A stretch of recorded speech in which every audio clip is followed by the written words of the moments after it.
Hello mga people, kahit may bagyo ay magandang araw pa rin po. 4 AM nga po pala ako nagising ngayong umaga para nga po makapag-exercise kahit ilang minuto lamang. Alas 5 na nga po ito ng umaga at balita nga po dito sa amin ay signal number 2 na yung bagyo, pero ganito nga po kaganda yung sikat ng umaga dito sa amin. At nung alas 6 na nga po ng umaga ay nag-text na yung NDRRMC na signal number 3 na nga daw po dito sa amin. Kaya naman po yung mga importante kong gamit ay unti-unti ko na inilipat doon kila mama kasi nga po mahina nga po yung pundasyon ng aming bahay dahil puro nga lang po ito kahoy. Good morning guys, papakita ko sa inyo yung ginawa namin kagabi. Nung partner ko, nagsimula kami mga alas 6 ng gabi tapos natapos kami mga alas 8 na. Hindi kasi pwede ngayon niya gagawin yung paglalagay ng mga pabigat sa bubong namin kasi may trabaho pa siya at maaga yung kanyang alis. Ayan guys. Ayan. Nilagyan namin ng mga sako ng baybay or buhangin. Tapos itong mga kawaya. Tapos tinaling namin dito.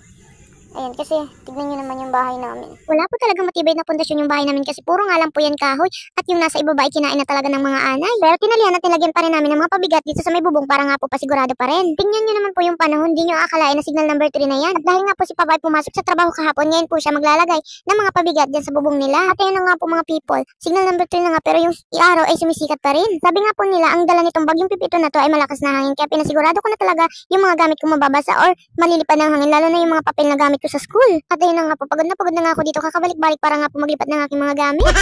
At pagkatapos ko nga po maglipat ng mga importante kong gamit, ay kinalbo ko na dito o tinanggalan ko na ng mga dahon yung saging para nga po hindi siya maano ng bagyo. Basta yung ano, yun na yun. Ito po kasing saging na to, ang bunga nito is yung mahaba na kulay green at malayo-layo pa nga po yung pinanggilingan nito, kaya nga po talagang iingatan ko talaga to hanggat kaya.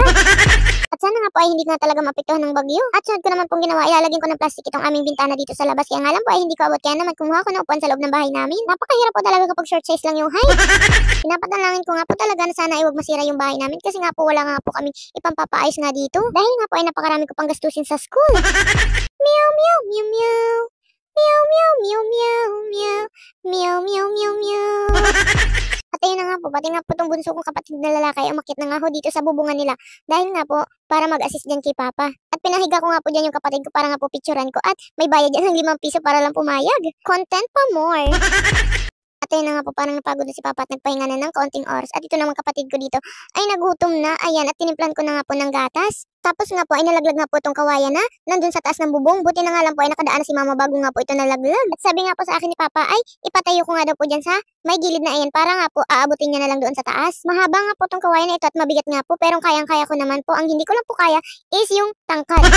At dahil nga po mahaba yung kawayan ay kailangan matangkad din yung aangat nito. At ayun po ang kulang. Kinulang po ako sa tangkad. Kaya naman po hanggang tagilid nga lang po yung pagkakalagay ko dyan. Hindi ko nga po talaga kayang itayo ng pantay. Dahil nga po hindi kaya ng height ko na maiangat yan ay no choice si Papa. Bumaba nga po siya sa bubong para nga po siya na lang ang magpapatayo niyan dyan. Pinalabas nga po itong isang baboy dito sa kulungan kasi nga po pumapasok nga po siya dyan sa ibang kulungan at nakikipag-away sa ibang baboy. At dumating naman po itong mga batang ito para nga makichismis nga sa mga nangyayari dito sa may baboyan namin. At ito na nga po yung mga biik na ipinanganak noong October, malalaki na nga po sila. At ngayong November 20 ay pwede na silang ibenta. Danggaling nga po nitong maliit na baboy na to, nakikipagsabayan talaga sa malalaking baboy at nag-iisa nga lang po yan maliit dyan. Alas 3 na nga po ito ng hapon at kitang-kita nyo naman, napakaganda pa rin ang araw kahit may bagyo, kahit signal number 3 na dito sa amin. Ayan, napaka-liwanag pa rin. At ayun na nga po, pati nga po dito yung mga tinanim ni Mamang talong.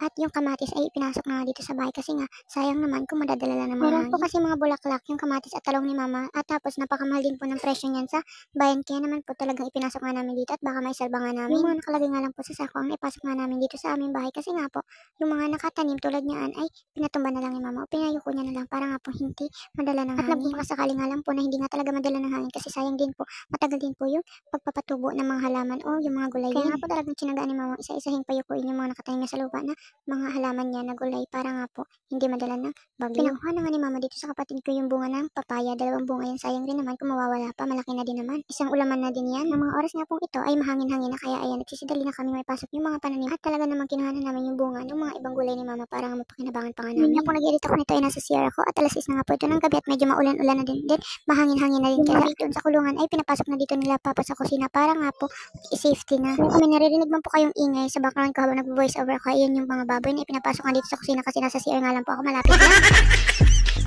So yun na nga po, madami-dami nga po yung mga nailagay namin dito o naipasok namin sa loob na bahay na mga tinanim ni Mamang gulay. So that's only my day today. Thank you so much for watching. Please support my YouTube channel. Keep safe everyone.